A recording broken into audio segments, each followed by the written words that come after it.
Greetings, friends, and welcome back to another episode of Erudite Magic with me, your host, Jeff Kowalk. It's been said that there are more books on the subject of magic than on any other hobby or topic out there. Now, while I'm slightly dubious about the veracity of that claim, I do think that there is a lot of truth that there's a huge number of magic books out there, and that leads to a problem.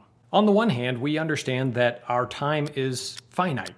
That is, there's only so much of it that we have. On the other hand, there are so many books out there that it would be impossible to consume all of them, much less recall the contents. This leads to the conundrum that I'm talking about. Unlike a DVD where everyone can share the same experience and it takes the exact same amount of time to watch an hour-long DVD, no matter what language you're viewing it in, and no matter where you are. Yes, I know that today's tools with digital downloads allow you to watch at multiple speeds or fast forward or jump to the chapters that you want, but bear with me for sake of the analogy. When you read a book, there are a lot of variables like how fast do you read? What kind of commitments do you have on your time that allow you the time to read? And how good is your reading comprehension? Are you able to read something and have it jump off the page and come to life for you? So the question that we want to answer in this episode is, how do you optimize your learning experience given that you have a finite amount of time and an unlimited pile of books to read? I think one of the most important aspects of any library is accepting the fact that you have more books than you'll ever be able to read. For some of us, we've only read a certain percentage of our libraries. I don't know about you, but me personally, I've probably only read, let's say 67%. That seems like an oddly precise number. Did you know that 72.3% of all statistics are made up on the spot? All kidding aside, the pile of books that you haven't read is what we know as an anti-library, which means that you're surrounding yourself with knowledge.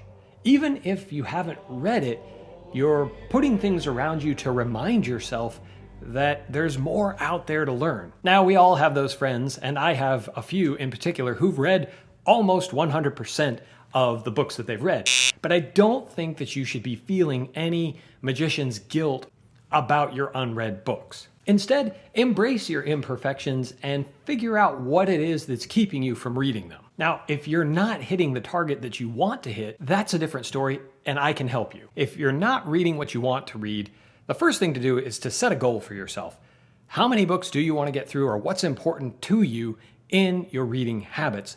And then break that down into bite-sized chunks. How do you do that? Well, everyone has a different way. I've been reading a book that I absolutely love called The 4 Tendencies. And in it, there are 4 groups of people, and the way they make decisions about what to do is different. You, as an individual, probably fall into one of these 4 categories. If you're an upholder, that means that you have a very strong sense of discipline, and all you really have to do is decide that you're going to read these books, and you'll do it. You'll follow through. I'm a questioner. So for me, I need to give myself reasons why I want to read these books and then set the goal. If you're what Gretchen Rubin, the author, calls a rebel, then you just have to set a challenge for yourself that you're not sure if you can do it, but you want to prove it to you and everyone else that you can read these books and get something from it.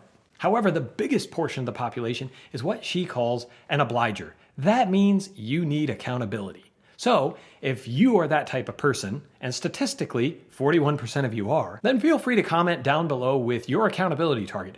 What do you want to read? And then I will check in with you periodically via the comments below to see what kind of progress you're making.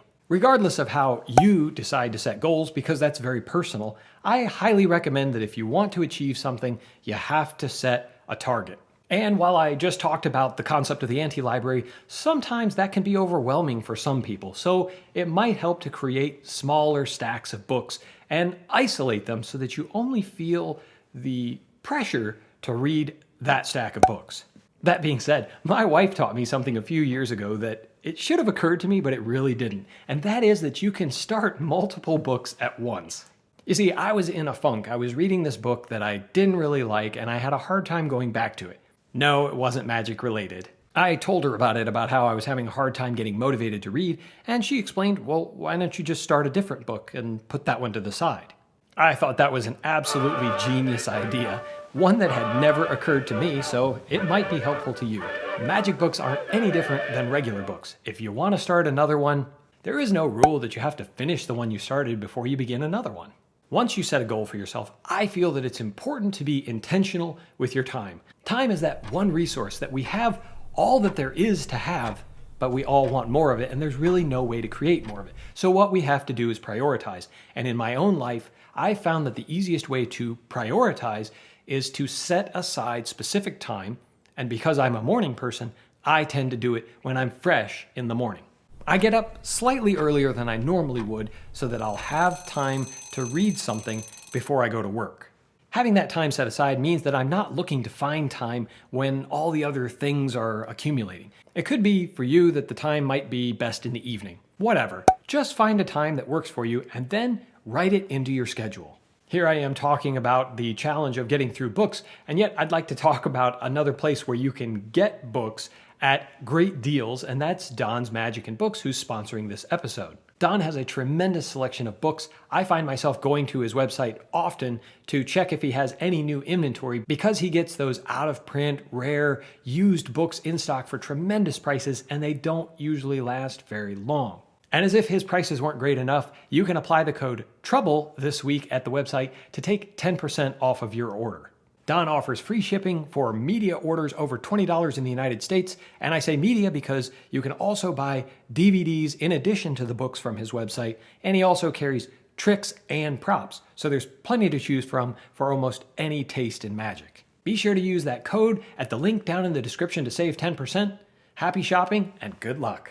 It's really helpful to have a place to study, and what I mean by that is a place that doesn't have a lot of distractions. So put your cell phone on silent or leave it in another room. It may even be helpful for you to go to the library with one of your magic books. Anywhere that's conducive to reading without a lot of distractions.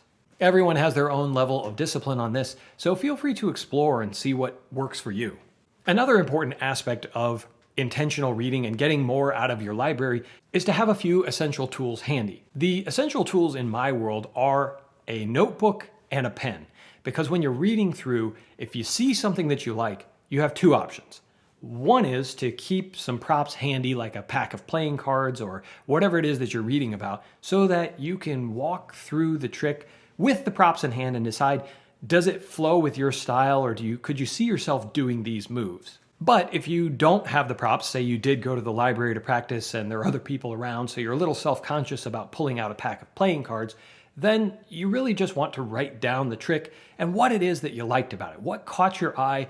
Where do you see yourself using this? And what applications could you find in your own work? Sometimes you may revisit it later with the props and decide it's not for you, but at least now a seed has been planted, and while you're reading something else or performing something else, this may come back to mind as a missing piece to take this trick to the next level.